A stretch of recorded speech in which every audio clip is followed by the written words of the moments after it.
El señor Hernán Lester ha vuelto de Londres. Claro, ahí la hora no es más de cabotaje, pero se ha dignado a venir a este programa, recién llegado a Londres. ¿Y está barato allá? Y está parecido acá, lo cual preocupa seriamente porque, sobre todo, pagas en libras esterlinas. Sin embargo, hoy fue a comer y te digo... Y descubriste serio, la realidad nacional. que lo que decimos todo el tiempo acá, efectivamente es así, llama mucho la atención, sobre todo en algunos segmentos, en lo que tiene que ver con la comida, que acá en la Argentina debería ser mucho más económica, y la cuestión textil, que lo hemos repetido acá también. ¿Estás viendo lo mismo que decía Alejandro de la reactivación? Bueno, ¿En la clase alta? Es interesante porque empezás a ver.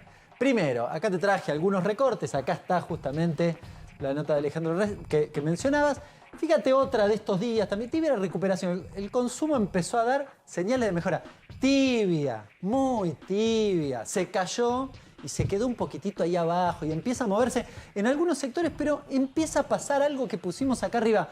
Heterogeneidad salarial, algo que vimos en la década de los 90. ¿Qué es esto?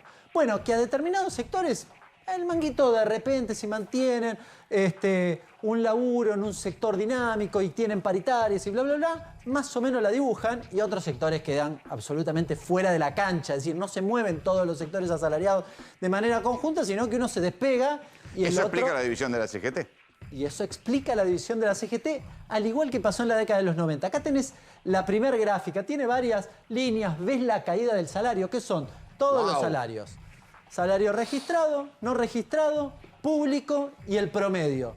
Claro, el registrado, que tiene un sindicato atrás y demás... Es no me digas. Claro, empezó a recuperarse.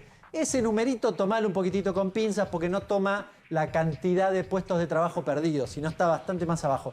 Pero lo que está claro es que el empleo no registrado está muerto. ¿Y por qué Milei dice perdido. que el empleo registrado está subiendo? Porque es un chamullero. Básicamente, perdón el término ¿Eso lo aprendiste técnico. en Londres? Sí, lo dije, no lo quise decir en inglés, pero básicamente es un chamullo. No hay ninguna explicación por qué no está pasando. No está pasando. Pero te quiero mostrar algunos otros datos. Fíjate qué ilustrativo, y una de las cosas que tiene que ver con el salario del empleo no registrado es esto, el salario mínimo vital y móvil. Mira cómo se cayó, pero cómo se viene cayendo, si querés, ¿no? Sí, sí. Te pongo enero del 18. Si tenías 100 pesos, hoy en términos reales tenés 50, menos de 50. O sea, en el momento del quiebre del macrismo. Sí. Pierde. Cuando le cortan la guita a Macri, empieza a caer. Las dos O sea, devaluaciones... se desata la inflación y empieza a caer. Pierde 20 puntos Sí, con acá Alberto... ves, esto explica la derrota del peronismo. Sí.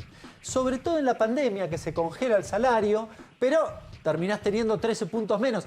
Y con Milei, fíjate la caída, es vertical, ¿no? De casi 20 puntos. Esto explica lo que vos decías. No consumen los sectores populares. No, y además no hay actualizaciones del salario mínimo. O sea, quedó ahí y eso es una referencia sobre todo para el sector informal.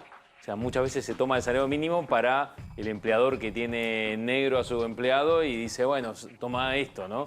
Y a eso que está planchado. ¿Sabés qué? Además, para los sectores de menores ingresos, Alejandro lo mencionaba también, la quita del subsidio en los servicios públicos fue mayor porque tenían más subsidio, con lo cual les pegó peor que a los sectores de mayores ingresos, que en buena medida ya habían sido, se les había quitado los subsidios, incluso en la gestión anterior. Fíjate, este es un dato de distribución del ingreso. Cuando hablábamos del índice de Gini, bueno, tiene que ver con esto. Fíjate cómo se movieron los ingresos. En el estrato medio y en el estrato bajo solo se incrementaron 3,2 veces y en el estrato alto 3,5. Es decir, en los sectores de menores ingresos, el salario o el ingreso, si querés en términos generales, se mueve menos que lo que se mueven los ingresos más altos. Pero además de eso, la inflación, vos sabés que USEMA publica una inflación de los ejecutivos. Es decir, Sería si la inflación de la clase alta. de los CEOs, claro, la clase alta. Fíjate, 5 puntos menos, casi 6 puntos menos. Es decir, además de que tienen los ingresos que se incrementan más, sus ingresos, la inflación que sufren... come es menor. menos. Claro, porque sobre todo no tienen tanto de alimentos y algo de lo de servicios. Un dato muy ilustrativo, lo hacía hoy a la tarde, y viste cuando lo repasaba y lo volví a insistir. Una de las medidas que Milei implementó para beneficiar a los sectores de mayores ingresos es la reducción de la alícuota de bienes personales. Acá te lo traje porque siempre me pareció muy ilustrativo de a cuánta gente benefició. Bien, el 70% de bienes personales lo aportan menos de 20.000 personas. El 0,08% de la población económicamente Con esto se activa. benefició. Pero él decía que era para facilitar el blanqueo. Claro, bueno, esa rayita de ahí. Todos los demás no se vieron beneficiados. No todo lo azul, 23 millones de personas. Está bien, no pero a mí me parece que nadie vio venir la importancia del blanqueo. Porque el blanqueo le dio una estabilidad. Le genera un puente. Sí, hasta que venga la guita del Fondo Monetario. Ahí lo que hay que reconocerle al gobierno que efectivamente quería hacer eso para eso. ¿Bien? Porque el blanqueo es extremadamente generoso. Lo que quería que la gente sacara la plata debajo del colchón para que entrara en el circuito. También, digo, teléfono para el peronismo, porque esa guita se le fugó al peronismo. Se le volvió negra al peronismo. Sí, a ver. Porque había habido un blanqueo en la época de Macri y otro de Alberto. Históricamente vos has tenido fuga. Frente a un blanqueo de estas características, yo lo he escuchado a varios de los contadores y demás de los principales bufetes de la Argentina, que dicen, bueno, vayan y metan la plata acá, porque no van a tener nunca uno mejor que este. Y efectivamente es gratuito. ¿Cómo no iban a blanquear? Evidentemente iba a tener resultado. Yo tengo serias dudas de que después la plata quede adentro. Y acá hay que ver qué pasa en el futuro. Te completo los datos. Si miras la tasa de desocupación, mira, fíjate, en el primer quintil, que es el 20% de menores ingresos, mira cuánto pasó. Del 14,5 al 17,7 en un año. Mira el quinto quintil. Es decir, bajó el desempleo. Bajó el desempleo. En la gente de mayores ingresos. Sí, y si lo querés ver... Bien, pero es lo que...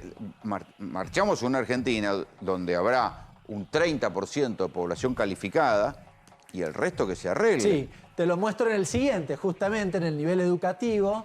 Tiene un dato que es más o menos equivalente en la que sigue, en la última.